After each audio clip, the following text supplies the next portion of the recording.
Hi hello friends, welcome back to media talks. நான் உங்கள் மௌனிகா. இந்த டீம் ஏன் இப்படி பண்ணுறாங்கன்னு தெரியல.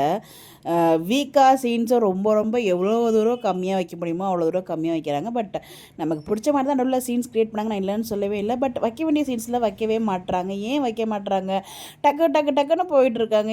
ஏன் இவ்வளோ ஒரு வேகம்? டக்குன்னு கட் பண்ணுறாங்க, திருப்பி ரோடு காமிக்கிறாங்க, திருப்பி அடுத்த சீன் கொண்டு போகிறாங்க. ஸோ ஒரு கண்டினியூவேஷனே அங்கே இருக்க மாதிரி இருக்க மாட்டேங்குது. வீக்காக சீன்ஸை நான் ரொம்ப அதிகமாக எதிர்பார்த்தேன். அந்த ட்ரெடிஷ்னல் காஸ்டியூமில் ஏதாச்சும் ஒரு தனியாக அவங்களுக்குள்ள ஒரு டாக்ஸ் இருக்கும் அப்படின்னு சொல்லிட்டு. பட் அதை வைக்கவே மாட்டுறாங்க. வைக்கவே கூடாதுங்கிற முடிவில் இருக்காங்களா என்னன்னு நமக்கு தெரியல. இந்த டீம் ஏன் இப்படி பண்ணுறாங்க? இதை தெரிஞ்சே பண்ணுறாங்களா, தெரியாமல் பண்ணுறாங்களா, இல்லை காமன் ஆடியன்ஸை கவர் பண்ணுங்கிறதுக்காக ஃபுல்லாக ஃபேமிலி எபிசோட்ஸாக காமிச்சிட்டு இருக்காங்களா? ஒன்றும் புரியலை. ப்ரொமோ ப்ராப்பராக ரிலீஸ் பண்ண மாட்டுறாங்க. சண்டே ஒரு ப்ரொமோ விட்டாங்கன்னா அது அவ்வளோதான். 1 வீக்குக்கான ப்ரொமோ சேர்த்து ஒன்றா விட்டுடுறாங்க.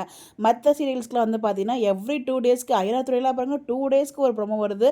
ரெண்டும் ஒரே ப்ரொடக்ஷன் தான். அது எப்படி நமக்கும் தெரியல. இவங்க வந்து நேற்றுக்கு ஏதோ அதிசயமாக ஒரு ப்ரொமோ, ஒரு 3 வாரத்துக்கு அப்புறம் நேற்று தான் வந்து பார்த்திங்கன்னா மிட் வீக் ப்ரொமோ வந்துச்சு. அந்த ப்ரொமோலையும் ஃபுல்லாக அந்த சிஸ்டர்ஸ் ப்ரொமோ தான் இருந்துச்சு. அதில் வீக்காக சீன்ஸும் இருக்குது, அதை இன்க்ளூட் பண்ணல. இவங்க என்ன தான் நினைக்கிறாங்கன்னு நமக்கு தெரியல. பட் ஆனால் நம்ம எதிர்பார்க்குறது வீக்கான குட்டி குட்டி மொமெண்ட்ஸ் அதை வைக்க மாட்டுறாங்க. ஸோ காமனாக நார்மலாக பேசுறது, நம்மளுக்கு காரில் ஒரு ட்ராக் வச்சுருந்தாங்க. பட் அந்த ரூம்குள்ளே அந்த ரெடி ஆகும்போதும் அதுக்கப்புறம் ரெடி ஆனதுக்கப்புறம் சரி ரெடி ஆகும்போது தான் வைக்கல, அதுக்கப்புறமாவது சீன்ஸ் வைப்பாங்கன்னு பார்த்தா அப்படியும் வைக்கல. அப்ரூட்டாக கட் பண்ணுறாங்கங்க. ஸோ அது இவ்வளோ ஒரு ஃபாஸ்ட்டான தீபாவளி செலிப்ரேஷன் அவர் எந்த சீரியல்லையுமே பார்க்கல. டக்குன்னு கோயிலை காமிச்சாங்க, டக்குன்னு சாப்பிட்டாங்க. சாப்பிடும்போது கூட ஏதாச்சும் ஒரு கான்வர்சேஷன்லாம் இல்லை.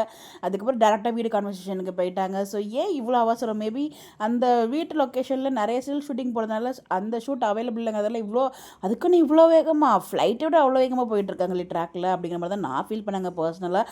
கொஞ்சம் பொறுமையாக போயிருக்கலாம் இது மாதிரி ட்ராக்கை. ஸோ இன்னும் கொஞ்சம் நாள் போகும் இல்லையா? பட் ஏன் இவங்க இவ்வளோ தூரம் அதாவது தேவையில்லாத எபிசோட ஜவ்வு மாதிரி இழுக்கிறாங்க.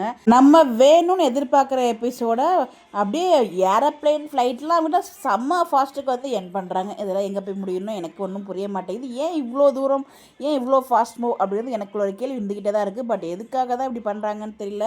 அடுத்தடுத்து ட்ராக் இருந்தாலும் கொஞ்சம் ஒரு ஸ்லோவாக டேக் பண்ணால் நல்லாயிருக்கும் நான் ஃபீல். தீபாவளியில் இன்னும் கொஞ்சம் அழகாகவே செலிப்ரேட் பண்ணிக்கலாம். நல்லா தான் பண்ணாங்கங்க, இன்னும் கொஞ்சம் எதிர்பார்த்தோம். வேறு எதுவும் இல்லை. உங்களுக்கு புரியும்னு நினைக்கிறேன். என்ன நினைக்கிறீங்கன்னு சொல்லி கூட கருத்துக்கலாம் மறக்காம கமெண்ட்டில் ஷேர் பண்ணுங்கள். இந்த மாதிரி எப்படி தெரிஞ்சுக்கணும் நம்மளோட சேனலை ஃபாலோ பண்ணிக்கோங்க. Bye bye.